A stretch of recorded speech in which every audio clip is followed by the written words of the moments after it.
title. Alright, this intro's done.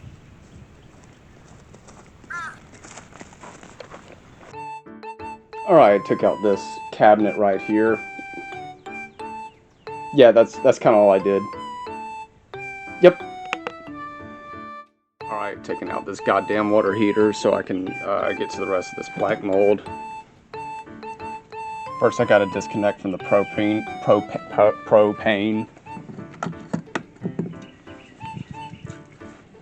But first I gotta use this because it's stuck as fuck.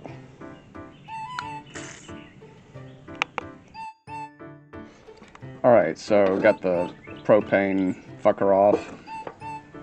Then I had to press up, like so, on the spigot right there. And also I removed the plug on this drain. Now I've got to remove the hinges on this door right here. And then remove the fucking screws. Not showing anything important. This is mainly just for me so I remember which wires go where.